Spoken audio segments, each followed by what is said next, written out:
Meet Natalia, a beautiful train attendant who thought she could play with fire forever. She lived a double life, enjoying secret affairs with passengers while her loving husband waited at home. "He'll never divorce me," she bragged to her coworker. "He's too weak, too in love." But how wrong she was. One fateful day, gentle Misha snapped. "I can't take it anymore," he declared, slamming divorce papers on the table.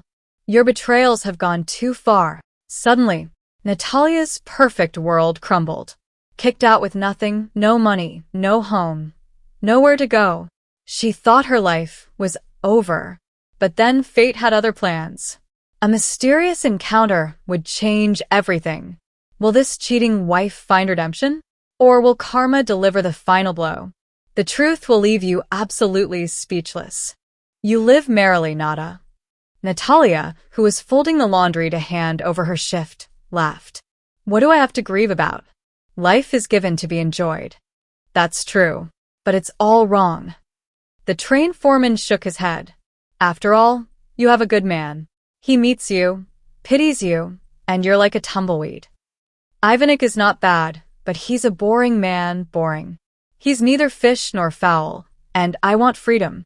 And if he divorces you, you'll be free then, with no means to your name. You might as well live on the train then." The train is romantic, but without money, it's not. "Ivanik, Mishka will never divorce me. I'm telling you, he's neither fish nor fowl. No matter what I do, he'll always look at me with adoration." Well, Mishka is, of course, a patient man, but all patience has an end. Natalia laughed. "Ivanik, you're a man of old views. Everyone lives like this now, taking advantage of whatever they can. And if they want a divorce? Yes, please. Let them buy me an apartment and be gone." As if he'll do that. He's already broken his leg. How he's running to buy you an apartment. Remember my word. You'll live on the train or scurry off to your village. "You're wrong, Ivanik. That will never happen to me." "Well, you're a dragonfly, Natashka." God, that's right. Natalia never had strong morals. She often had flings on trains with passengers. Fortunately, her trips were long.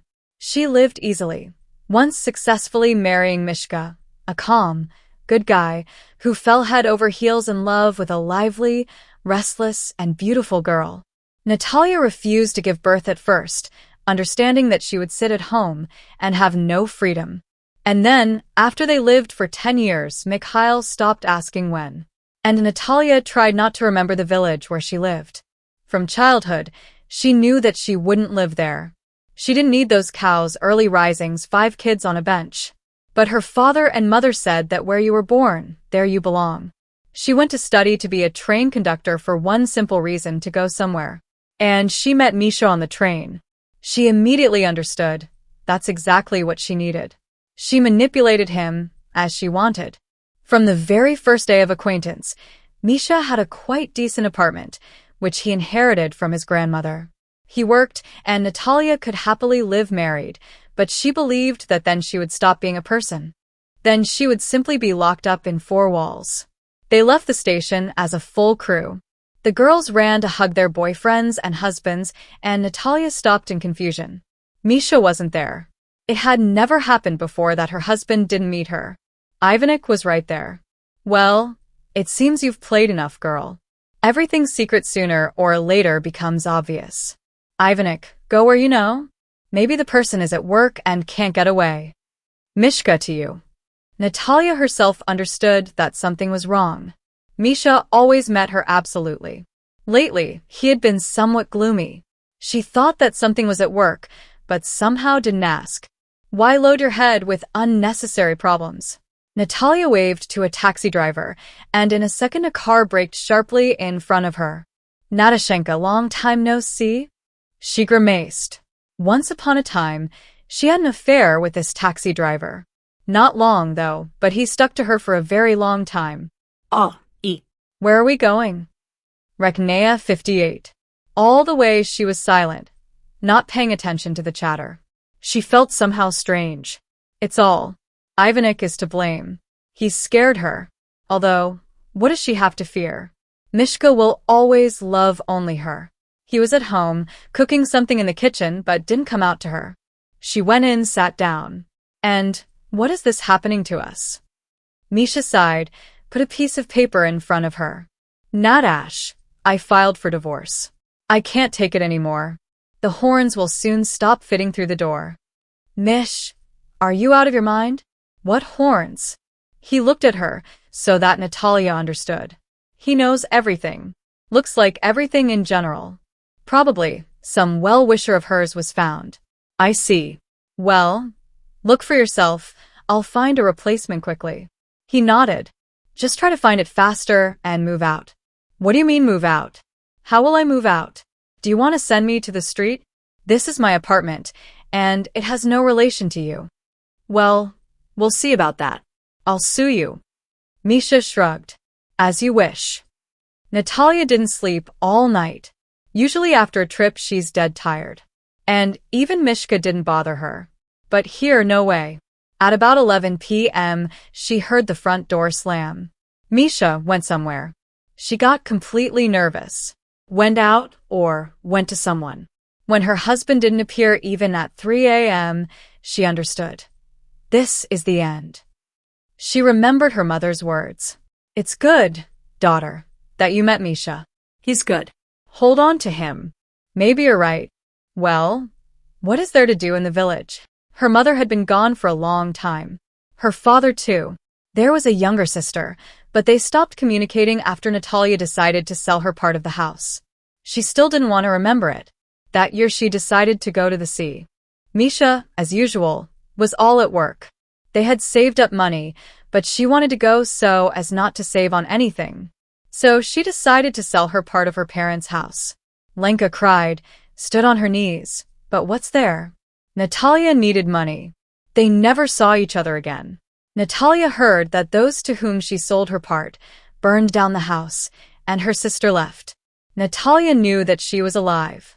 Well, all right, what to look for? It will only appeal to her conscience, or ask for money. Of course. Sometimes she remembered Lena Small, when they lived in principle not bad and their family was decent. It's unclear who this Natashka was born. Her husband returned in the morning, drank coffee, began to get ready for work. Natalia watched him carefully. And where were we? And what does it matter? You're my husband. You can consider that no longer. Mish. Natalia tried to hug him. He always melted from her touches, but here, he pushed her away. Nadash, stop it. Have at least a drop of respect for yourself and a drop of pride.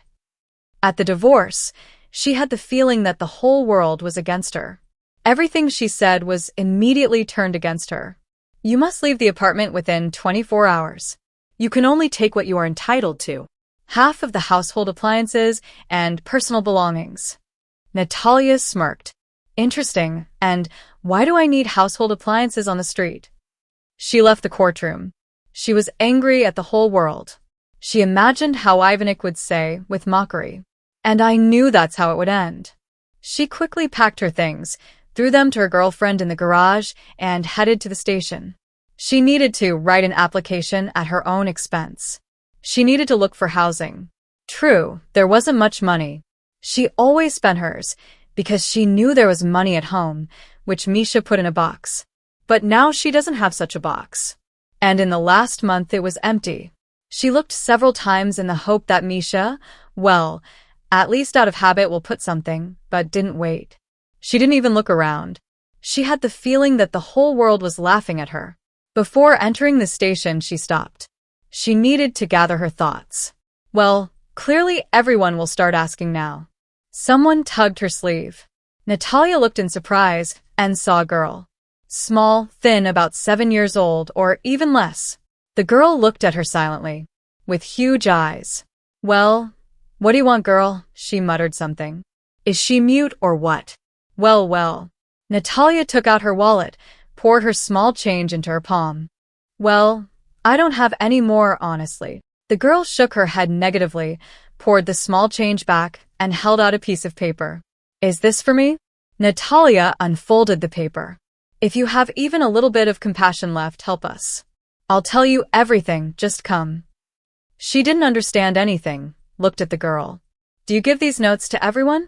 The girl muttered, shook her head negatively, then pointed at her with her finger. So, this is written to me? The girl nodded. Strange. I don't understand anything. Well, show me where to go. They reached the very edge of the city. Natalia even got tired somehow. They entered a private sector with old, unkept houses. Yes, the place is SOSO. The girl pointed at the house. Is it here? She nodded and went first herself. Natalia cautiously entered. The house was clean, although scary. Scary because she thought such poverty no longer exists. She followed the girl into the room and gasped. Lenka, a very thin woman, lay on an old sofa. She was breathing heavily. You came. Natalia listened to her sister's story and was ready to kill herself. Her husband left after the fire. Lena filed for alimony, but they couldn't find him for 5 years. Although Natalia knew such searches. They won't break a leg too much. She and Valia, that's what the girl's name was, bought this house on installment. Valia couldn't speak after the house burned down before her eyes. And then Lena got sick. At first she waved it off, saying, I don't have time to go to doctors.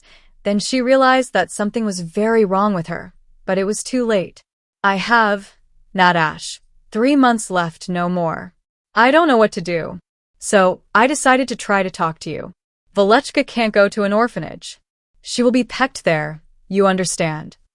The next day, Natalia wrote an application for vacation. Received vacation pay, called Misha. Yes, I'm home. Come, take what you need. He watched as Natalia shoved everything from the kitchen into the bag, even cereals. Are you doing this out of spite? What? No, I don't have much money now. You'll buy yourself, but I have Lenka and Valia. Oh, Mish. It seems that I haven't lived so many years, but have been sleeping. Oh well, you're not interested in that. I'll take the microwave. I'll buy a pizza for Valia today. She probably has never tried it. He nodded in amazement, then said, There's a set of pots on the mezzanine. Remember, Mom gave it, you didn't like the color. You take it if you need it. Thank you. Misha helped her load everything into a taxi. Nadash, I don't understand something. Lena is sick.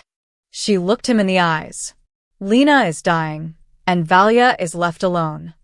So, well, you come if you decide to take something else. Wait.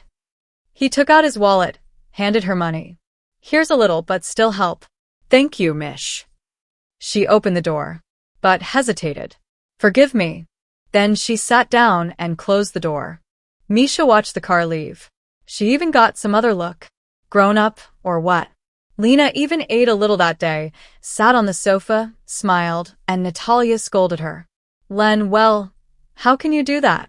The doctor said that you need to undergo treatment. And who will I leave Valia with? And when you die, who will she have? Well, you can't be like that. Even if they don't cure you, you will at least have more time. In general, I've collected everything. I called the doctor. Tomorrow to the hospital. You won't leave Valia alone. Natalia sat in front of her sister. No, Len, I won't leave her now. Whatever happens, I won't leave her. Good, Nadash, I believe you. Don't think I hold a grudge against you. Any person wants to live better. Exactly, wants better, but it only gets worse. Lena was sent to the hospital. Natalia saw tears ready to pour out of Valia's eyes and cheerfully said to her, And, do you know what we're going to do now? The girl looked at her questioningly and even opened her mouth. It wasn't just fun with her aunt. She always had a million ideas. We are now going to make a candy out of this old, scary house. Uncle Misha gave us money, so we will now make beauty. First they pulled out grass, trimmed bushes, then ran to the store, bought paints. Even managed to paint one wall, and Valia clapped her hands. And it really turned out not bad. We should make a bench and a table with you. We would drink tea here in the evenings with you. Valia widened her eyes and nodded. May I help you? After all, it's better for a man to deal with a bench and a table. Natalia turned sharply. Misha stood at the gate. You. Me. So, what? I'll help. I came with the tool right away. Valia clapped her hands. Misha began to craft, and dinner sat in the yard. The table is strong, the bench has a back. Just paint it tomorrow. So, I'll take aside the shovel. There's work here, of course, but nothing. We'll quickly bring everything in order. Natalia, without raising her eyes from the plate, asked, "Why are you doing this?" He shrugged. "You're different here, Real. Exactly the one I always dreamed of." Natalia choked, but didn't say anything. Lena was discharged home. The doctor said that the body was just waiting for treatment, so it accepted everything very well. If the second course goes the same way, then I'll change my 3 months to 5 years. That's for starters. Natalia rejoiced more than Lenka, hugged her, cried, and Misha stood and watched them. I'll have to call Natashka again to marry. She's now such, what she has never been. If you like the story, please support me with a thumbs up button. For you it's just one click, but for me it's very important. Thank you.